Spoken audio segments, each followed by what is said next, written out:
जब ये दिव्य दृष्टि सूक्ष्म में जाती है तो फिर आगे का रास्ता खुल जाता है। फिर सांसों के ऊपर बैठ करके जीव सूक्ष्म और कारण शरीर से उन लोकों में पहुंचता है। उसके लिए आपको ध्यान की आवश्यकता पड़ेगी, हर रोज बैठना पड़ेगा, सुमरण करना पड़ेगा। जिस प्रकार से आप घर को देखिए, हर रोज अगर आप साफ सफाई नहीं करेंगे, उसको देख रेख नहीं करेंगे, संभाल नहीं करेंगे, बंदर घुस जाएंगे, जीव जंतु निकल आएंगे, कीड़े मकोड़े निकल आएंगे और विभिन्न भिन्न प्रकार की परेशानियां आने लगेंगी, दीवारें गिरने लगेंगी। उसी प्रकार से आप हर रोज ध्यान नहीं करोगे, हर रोज इन चीजों को नहीं समझोगे, सत्संग से दूरी हुई तो ये समझ में आनी धीरे धीरे कम हो जाएंगी, महत्व कम होने लगेगा और हम उन चीज़ों से फिर दूर हो जाएंगे और अंदर में फिर वही कूड़ा करकट आने लगेगा और वो कूड़ा करकट आपकी परेशानी का कारण बनने लगेगा। आप उससे परेशान होने लगोगे। तो इस कारण से ध्यान की बहुत आवश्यकता है और ये ध्यान चल करके जाने का मार्ग है। और जब तक आप वहाँ तक चल करके नहीं जाओगे, बड़ा मुश्किल रास्ता है, बहुत मुश्किल है। शरीर से चल करके नहीं जाना, अंदर जो कारण शरीर है उसकी स्थिति वहाँ की हो जाएगी। जो अंदर में ब्रह्मांड है अनंत अनंत, उनमें चढ़ाई हो जाएगी। फिर आपको घबराने की आवश्यकता नहीं रहेगी। किस प्रकार से मरना होगा, कैसा जीवन है, कैसे चलना फिरना होगा।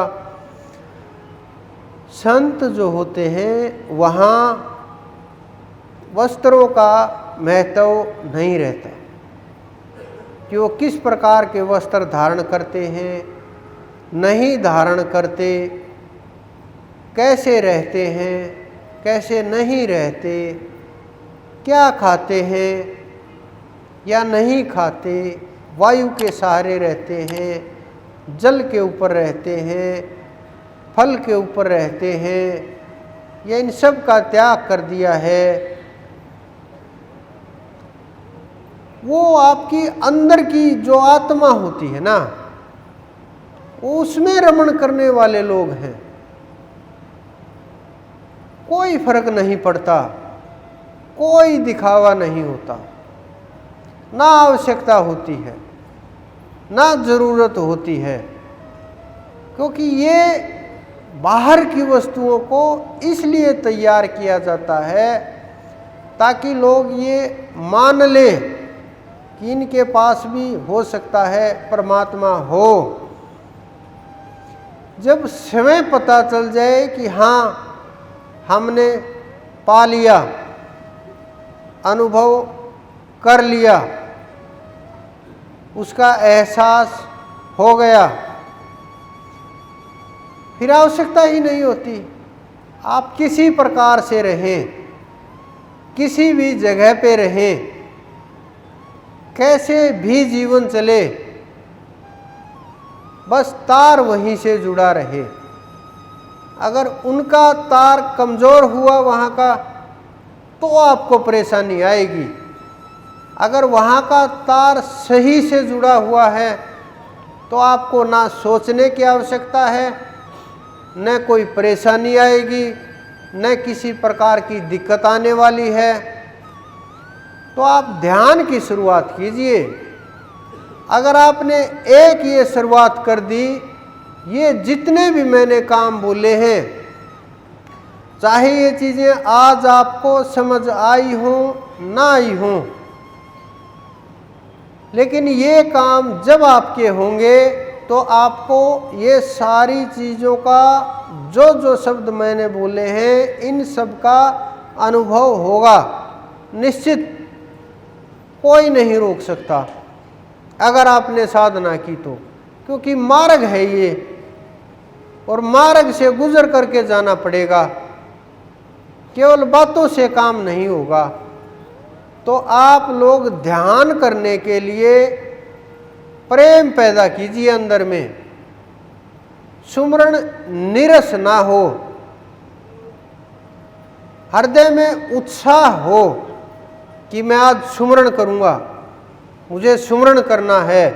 ये नहीं कि अब बैठना और पड़ेगा, मैं तो थक गया हूं, कि अब तो ये काम और करना है।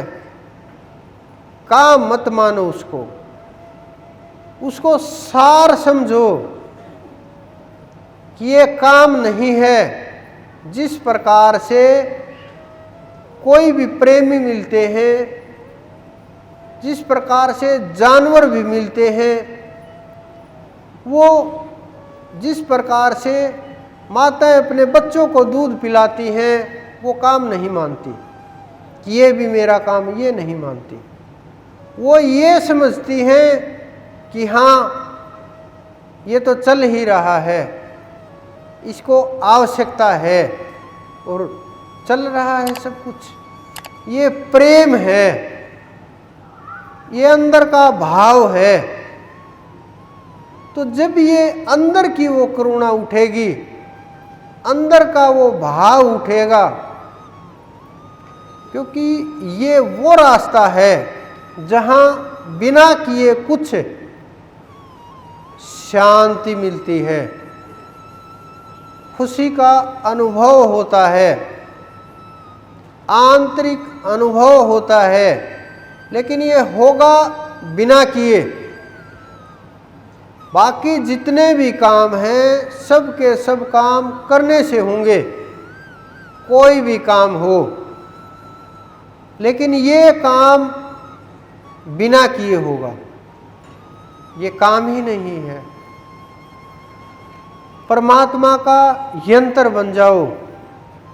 बहुत लोगों के अंदर विचार आए, क्योंकि मैं बार बार एक ही विषय को बोल रहा हूं कि परमात्मा का यंत्र कैसे बन सकते हैं। ये तो शरीर तो हमारा है। आप ये समझो, कोई भी मशीन देखो, वो खुद के लिए कोई प्रयोग नहीं हो रही, वो आपके लिए प्रयोग हो रही है। चाहे कपड़े सीलने वाली मशीन से लेकर के चाहे जहाज तक ले लीजिए, जब आप उसका स्टार्ट करोगे, ऑन करोगे, तो वो आपकी मर्जी से चलेगी, आपके लिए कार्य करेगी, आपके लिए चल रही है, आपके लिए इंजन घूम रहा है। कोई भी मशीन देखिए आप, तो जब वो आपके लिए चल रही है, अपने लिए नहीं चल रही,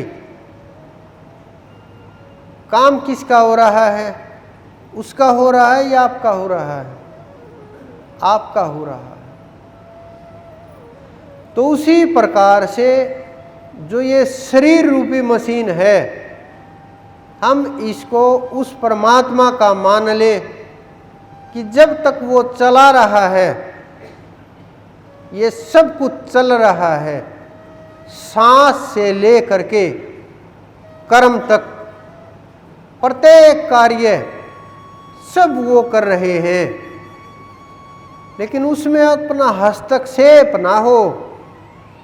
वो किस प्रकार का कि जो ये अच्छा कार्य हुआ है ना, इसका मुझे श्रेय मिलना चाहिए। ये जो बुरा कार्य हुआ ना, ये मेरी वजह से नहीं हुआ, मैं इसकी वजह नहीं।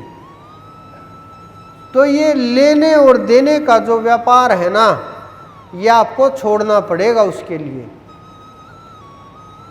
कि अपना मानना, अपने मान सम्मान के लिए कार्य करना, अपने मान सम्मान के लिए सोचना, सारे काम करते हुए भी आप उसी के अंदर हो और वो आपके अंदर में विराजमान है।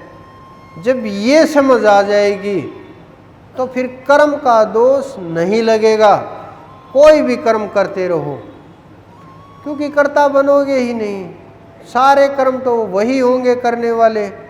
जिस प्रकार से कोई एक्सीडेंट हो जाए तो वो गाड़ी को उठा ले जाएंगे, आपको भी उठा ले जाएंगे। गाड़ी को तो अगले 2 दिन में ही दे देंगे कि कोई भी चलाओ, ले जाओ इसको, इसका क्या दोष है? चलाने वाले का दोष है। इसको पकड़ो, इसको अंदर डाल दो। जिस प्रकार से कोई भी किसी भी प्रकार का हथियार हो, उसका क्या दोष है? चलाने वाले का दोष है। अगर उसका लाइसेंस है तो उसको पकड़ा देंगे या नया ले लेगा, उसका कोई दोष ही नहीं। लेकिन अगर हम इन सब चीज़ों को अपना मान लेंगे तो हमें परेशानी आती है। तो शरीर को जब हम अपना मान लेते हैं कि ये मेरा है, कर्म भी मेरे हैं, सब कुछ मेरा है, फायदा नुकसान फिर किसका होगा? वो तो हम लोगों का ही होगा। फिर वो नहीं लेने के लिए आएगा। अगर सब कुछ उनका है तो फिर अपना कुछ शेष नहीं है। तो वो सब कुछ उनका उस स्थिति में होगा जब अपना कुछ भी शेष नहीं रहेगा। तो आप अंदर में प्रेम पैदा करो, इतना जोश पैदा करो कि हाँ, हम कर रहे हैं, लेकिन करने वाला परमात्मा है। हम तो मात्र उसके जैसा वो चला रहा है वैसे ही चल रहे हैं। तो इस प्रकार का जब विचार होंगे, ध्यान भी ठहरने लगेगा, मन भी रुकने लगेगा, विचार तो बदल ही जाएंगे। तो जो अगला जो सत्संग का प्रोग्राम होगा वो गुरु पूर्णिमा का है, जो वर्ष में एक बार आती है।